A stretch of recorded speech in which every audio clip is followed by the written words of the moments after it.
এখন তুমি ব্যবসা করো, চাকরি করো কিসের জন্য? দুনিয়া খাওয়ার জন্য। তো দুনিয়া কতদিন থাকবা? চোখটা বন্ধ করে তুমি কোথায় যাইবা? তুমি সারা জীবন সময়টা ব্যয় করলা তোমার দুনিয়া কামাই করার জন্য, চোখটা যখন বন্ধ হয়ে গেল তখন তুমি কোথায় যাবে বলো?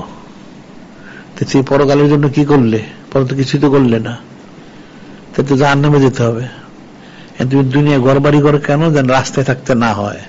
তুমি ঘর বাড়ি না করলে তোমাকে রাস্তায় থাকতে হবে, তাহলে সেই জন্য ঘর বাড়ি করলা, টাকা পয়সা কামাই করলা, খুব ভালো কথা। তাহলে মৃত্যুর পরে তুমি কোথায় যাইবা? ওই ঘর বাড়ি কই? সেটা তো করো নাই তুমি, তাহলে তোমাকে তো তাহলে জাহান্নামে যেতে হবে। নাউজুবিল্লাহ। বিষয়গুলি ফিকির করতে হবে। এখন এগুলি যা বলা হয়, যে বলে ঠিক সেভাবে পালন করবা।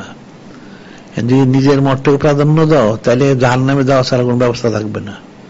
নিজের মতটা ছেড়ে দাও। আর বায়াত হইলে অর্থ হলো যে বায়াত সে মুর্দা, একটা মুর্দা যদি নড়াচড়া করে কেউ গোসল করায় না, যখন সে মারা যায় সে নড়াচড়া করতে পারে না। কোন আল্লাহ বলছেন ইন্নাল্লাহ ইশতারা মিনাল মুমিনিনা আনফুসাহুম আমন বিআন্না লাহুম জান্নাহ। আল্লাহ মুমিনদের জানমালের বিনিময়ে বেহেশত খরিদ করছেন, বেহেশতের বিনিময়ে জানমালটা খরিদ করছেন। মুমিনদেরকে বেহেশত দিবেন সেই শর্তে তাদের জান তার মাল খরিদ করে নিছেন। এই যে খরিদ বিক্রি করলো, সে বিক্রি যে হয়ে গেল, এই বিক্রিটাকে দোহারানো হয় বায়াত হইয়া। বায়াত শব্দ অর্থ হলো বিক্রি হওয়া। তাই এটাকে সে বজায় রাখার জন্য সে বায়াত গ্রহণ করলো। হ্যাঁ, বিক্রিটা ঠিক আছে। এই বিক্রি যদি সে ঠিক রাখতে পারে তাহলে সে জান্নাতে যাবে। সুবহানাল্লাহ। আর যদি বিক্রিটা ঠিক রাখতে না পারে তাহলে তো সে তো জাহান্নামে যাবে। ওটা মাল বিক্রি করলা, ওটা মানুষ আরেকজনের মালটা ওটা তুমি আবার বিক্রি করে দিলে, চুরি করে, তুমি তো চোর, তুমি তো জাহান্নামে যাবে। তুমি একটা মাল বিক্রি করলে ওটা তো মালিক আরেকজন হয়ে গেছে, ওই মালিককে তুমি না দিয়ে থেকে না জানে এটা আবার আরেকজন কাছে বিক্রি করে দিলা, তাহলে তুমি চোর হয়ে গেলা, তুমি তো জাহান্নামী। চোরে যাবে কোথায়? জাহান্নামে যাবে। তোমার জানমাল তুমি বিক্রি করেই দিয়েছো আল্লাহ পাক ওনার কাছে। তুমি মুসলমান হয়ে থাকো, এটাকে তুমি নবায়ন করলে বায়াত গ্রহণ করে এটা তুমি বজায় রাখতে পারো তাহলে তোমার জন্য জান্নাতটা নিশ্চিত হইল। আর যদি বজায় রাখতে না পারো, হেরফের করো, তাহলে তোমার জন্য জাহান্নামটা নিশ্চিত হবে। নাউজুবিল্লাহ। বিষয়গুলি বুঝতে হবে।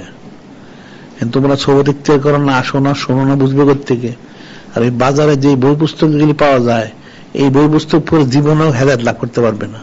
তাহলে এই ধরনের যে কথিত ওলামা সুগুলি, এটা তো হেদায়েত লাভ করতো। এগুলি এত বড় বড় কুফরি কথা বলে কেন? ওই বাজারে বই পুস্তক পড়ে। বাজারে বই পুস্তক কুফরি আছে সব জায়গায়।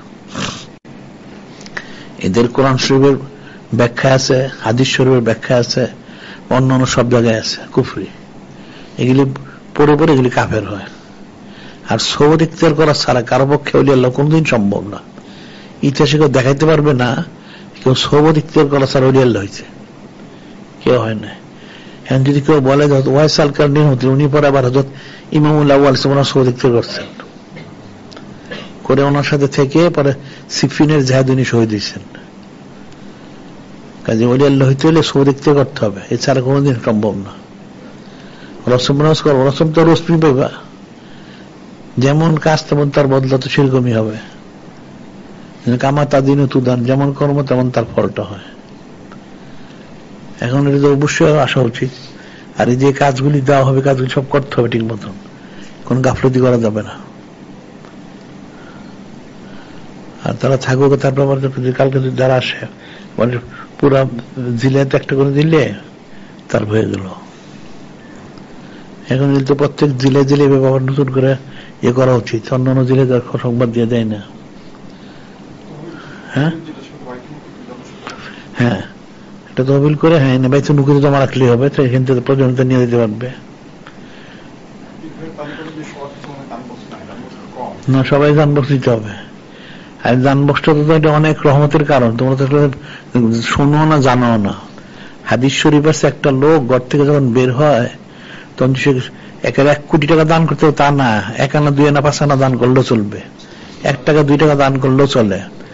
সে যদি ওই দান বাক্স হোক অথবা হাদিয়ার বাক্স হোক, সাইদুল্লাহ শরীফ, ওখানে 1 টাকা 2 টাকা 5 টাকা রেখে বের হয়, তাহলে বাড়িতে ফিরা পর্যন্ত 2 জন হযরত ফেরেশতা আলাইহিস সালাম ওনারা তাকে পাহারা দিতে থাকেন। দিয়ে আবার নিরাপদে বাড়িতে পৌঁছায় দেন। সুবহানাল্লাহ। এই জন্য প্রত্যেক বাড়িতে তোমাদের 2টা দান বাক্স রাখা উচিত। একটা হলো সাইদুল আয়েশ শরীফের জন্য, একটা হলো আপনার দান খরচের জন্য। মসজিদ মাদ্রাসা যাই হয়, দান খরচটা তো মসজিদ মাদ্রাসা ব্যবহার করা যাবে, আর সাইদুল আয়েশ শরীফের যেটা সেটা হলো এই মাহফিলে খরচ করতে হবে। 2টাই রাখা যেতে পারে। তোমার সামর্থ্য, তুমি 1 টাকা পারো, 2 টাকা পারো, ওটাই দাও, প্রত্যেক জমা দাও প্রতিদিন।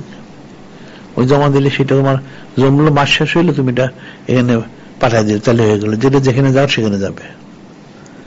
এটা তো প্রত্যেকের ব্যক্তিগতভাবে রাখা উচিত, মসজিদে রাখা উচিত, মাদ্রাসা রাখা উচিত, আঞ্জুমান অফিসেও রাখা উচিত। কারণ আঞ্জুমান রাখলে তহবিল তৈরি করলে সেই তহবিলটা দিয়া তোমরা সব কাজ করবা। হয়তো সবার পয়সা তো একরকম না, কেউ বেশি আছে, কেউ কম আছে। যে যার আয় রোজগার বেশি সে বেশি টাকা দিবে, যার আয় রোজগার কমসে কম দিবে, প্রত্যেক কিছু দিবে না। কারণ তোমরা খাওয়া পড়া করো না, খাওয়া পড়া তো টাকা পয়সা খরচ করো, তাহলে এখানে পারবা না কেন? এটা তো হাকিকি রাজামন্দির সন্তোষ হাসিলের লক্ষ্যে দিবে না কেন? আর কিতাবাদি পত্র পত্রিকা যা আছে সব সংগ্রহ করবে। এগুলি কিন্তু সৎকা জারিয়া, তুমি যদি সংগ্রহ করে রেখে যাও, তোমার পর পুরুষ যারা তারা যদি পড়াশোনা করে না করলে থাকে, এটা যতদিন থাকবে ততদিন সবটা তোমার আমলায় বসে থাকবে। আর যদি গাফলতি করে তাহলে তো গাফলতি যা বদলা তাই পাবে। তো কঠিন বিষয়। এখন এগুলি সবাই ঠিক মতো করতে পারে। তাহলে ঢাকা শহরে যারা আছে, প্রত্যেক জেলা, প্রত্যেক থানা, এদের একটা তালিকা করে এদেরকে সংযুক্ত করে দিতে হবে। আর এখানে যে আরো কারো যারা থাকে সব সংযুক্ত, কোন সবাই সংযুক্ত হইতে অসুবিধা কি আছে? এখানে হলে হয়তো সবাই সব দায়িত্ব পালন করতে পারবে না, তো হয়তো একজন করলো, তাকে আরো 10 জনে সহযোগিতা করলো। আর যে কোনো কাজ করতে তো মজলিস করে পরামর্শ করে করবা। আল্লাহ বলছেন শাবিরু ফিলাম, কোন কাজ করতে হলে পরামর্শ করে কাজটা করো। যদি কোনো সময় পরামর্শ দিয়ে ইখতিলাফ ফয়সালা না করতে তাহলে এখানে জানাইবা, এখানে জেনে ফয়সালা করে নিবা, কিন্তু নিজেরা ফিতনা ফাসাদ করবে না। কাফেররা কিন্তু এরকম বড় কাফেরদের একটা অস্ত্র, সেটা হলো তারা মুসলমানদের বিভেদ সৃষ্টি করে, মুসলমানদের দুর্বল করে দেয়, তখন তাদের কুফরি মতবাদটা চাপায় দেয়। নাউজুবিল্লাহ। কিন্তু মুসলমানরা বুঝে না। কাফেরদের দেখবে যত দ্বন্দ্ব আছে, কিন্তু যখন মুসলমানের বিরুদ্ধে আসে তখন এক হয়ে যায়। নাউজুবিল্লাহ। এই ইউরোপ আমেরিকা অনেক দ্বন্দ্ব, কিন্তু ইসরায়েলের পক্ষ হইয়া মুসলমানের বিরুদ্ধে গেলে এক হয়ে গেছে। নাউজুবিল্লাহ। এই বিষয়গুলি কিন্তু কঠিন বিষয়। মুসলমান যে এক থাকতে পারে, তাইলে মুসলমানের সাথে কাফের কোনদিন পারবে না। এক থাকতে হবে।